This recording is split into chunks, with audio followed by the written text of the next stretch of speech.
Ukraine's President Volodymyr Zelensky says he's prepared to discuss a formal neutral status for his country as part of talks to end Russia's invasion.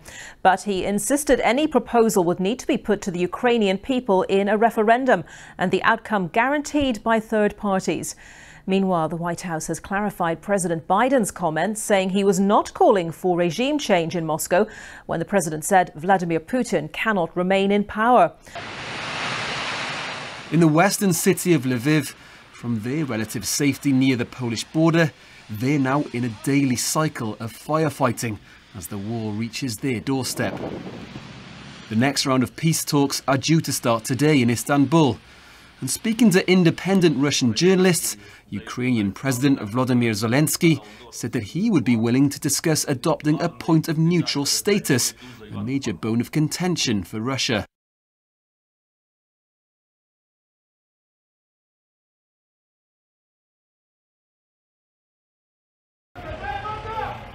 Two gunmen have killed two police officers in a northern Israeli city on Sunday, Israeli security officials say. The gunmen, who were Arab Israeli citizens, started shooting at police officers in Hadera, a city about 30 miles north of Tel Aviv. The assailants were then shot dead by police who were dining at a nearby restaurant as the US Secretary of State and 3 Arab foreign ministers visited the country for a summit. Islamic State claimed responsibility for the attack in a statement posted on its Telegram account. Israeli security officials have also cautioned about an escalation in attacks on Israelis in the run-up to Ramadan in April.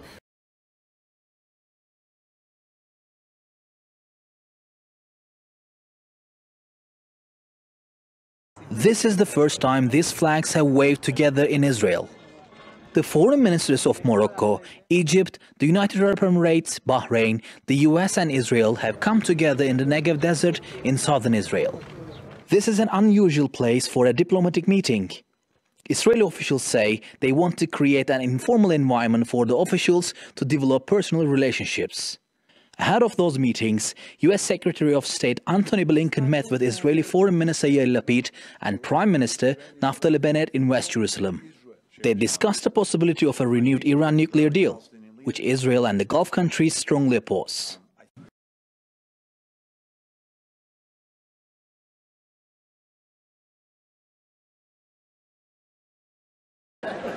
Jada, I love you.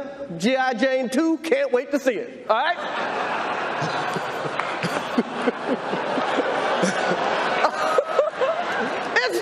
that was a nice one. Okay. I'm out here. Richard. Oh, wow. Wow. Will Smith just smacked the out of me. Keep my wife's name out of your mouth. Wow, dude. Yes. It was a G.I. Jane joke. Keep my wife's name out of your mouth. I'm going to, okay? Okay. That was a greatest night in the history of television. Okay.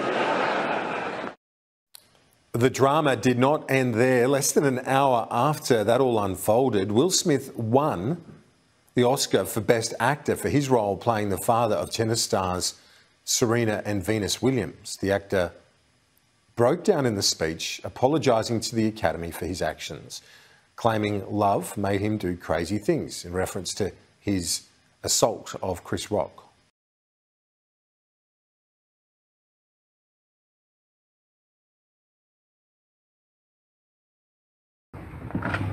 An increased army presence on the streets in El Salvador, an immediate reaction to a bloody weekend. 62 homicides on Saturday, the most in one single day in more than 20 years. The President and Congress passing a temporary move to impose restrictions on assembly, extend police detentions and allow the intercept of communications like phone calls. El Salvador is home to several violent gangs. While President Nayib Bukele has been credited with cutting the crime rate, it's still one of the most violent countries on earth.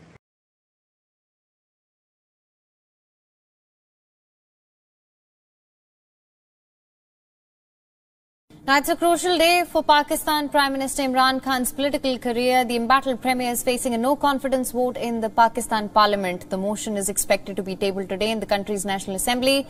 And once the motion is tabled, 7 days of debate will ensue, this before an actual vote takes place. Now, WION has gathered from its sources that a key vote on the no-confidence motion may take place on the country's National Assembly on the 4th of April.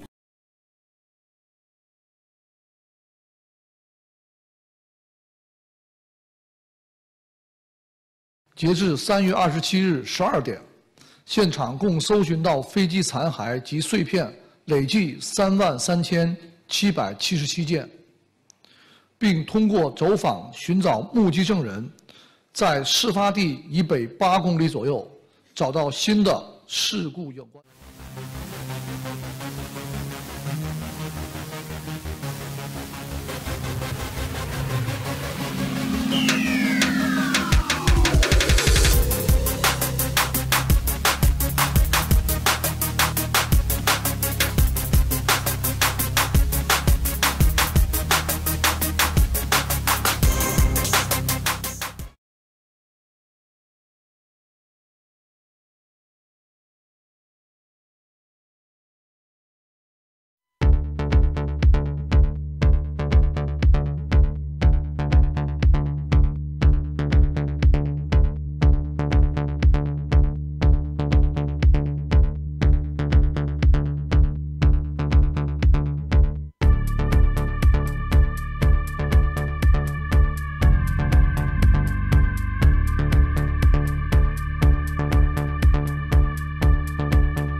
A second impeachment proceedings in just 4 months.